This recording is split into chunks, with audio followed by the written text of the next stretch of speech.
first wave was very hot and heavy. Everybody was betting. There were commercials everywhere. There was money flowing, marketing, affiliate deals, media rights, sponsorships. Everything was hunky dory. But over the last year or so, we've obviously seen a significant amount of scandals take place where games have been fixed, games have been rigged, prop bet, markets are getting suspiciously bet into, and now you're starting to see Congress get involved. There was a memo that was written. Ted Cruz and Marina Cantwell wrote a letter um, from Congress to the Major League Baseball office and demanded answers. They wanted to know why, for multiple years, we had gamblers rigging and players rigging prop bet markets, right? We're talking about the Emmanuel Clase, Luis Ortiz, first pitch of an inning, baller strike over under 94 and a half miles an hour prop bets that were being rigged by those relief pitchers.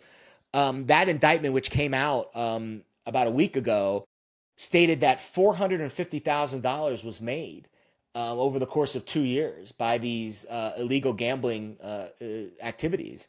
And Ted Cruz wants answers. And I understand why he wants answers. I want answers too. It's a very unique story. It's different than the NBA story, which I think was more mafia based. This story is a little more insider trading based, where I think a couple of bad actors either sunk their claws into Emmanuel Clase or got something on him. I don't know what.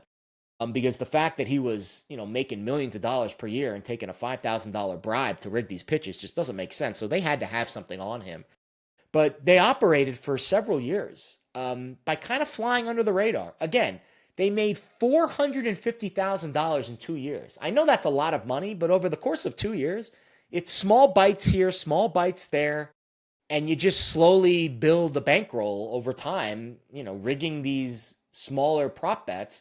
But eventually, the operation expanded, and they bit off more than they could chew, and they got a little greedy, and that's when they got caught. So to answer Ted Cruz and Marina Cantwell's question, how did they not notice Emmanuel Clase or Luis Ortiz doing this for now, 2 years? Well, the answer is they kept a very low profile and they flew under the radar for just long enough. And then when the operation expanded, that's when they got caught. So I would argue the system continues to work properly here.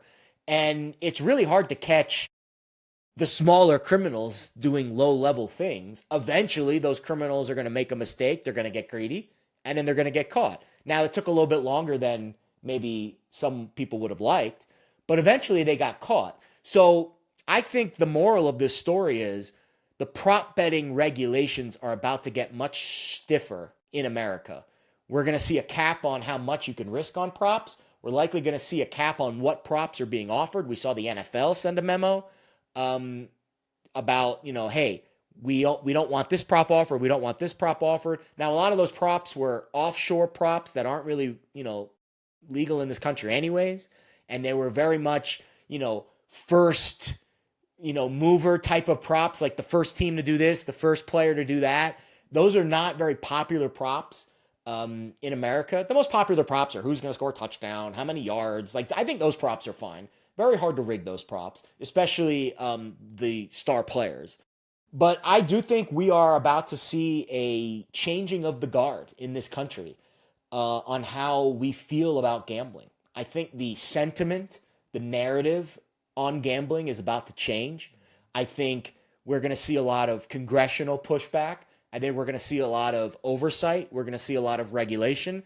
And I think gambling will be fine in the long run because just like booze in this country, every time someone gets a DUI, we're not going to talk about canceling booze.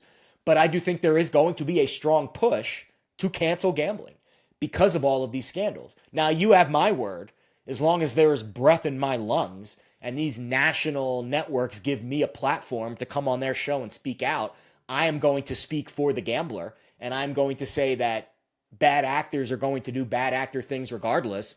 And if you cancel gambling, all you're doing is pushing the bad actors to the offshore unregulated markets. And the answer is to continue the push for regulation of gambling in this country at a higher level. And maybe it's to lower the limits on props and to change the offerings. But getting rid of props, canceling props is not the right answer. And I do think, though, there is going to be a strong referendum against gambling in this country over the next year. And I'm frankly excited because I think I'm going to get a chance to keep going on ABC and hopefully CNN and raise my national platform. Because let's be honest, your boy's got to eat, and I love talking. But I do think we are about to see a significant shift in the winds of gambling in this country.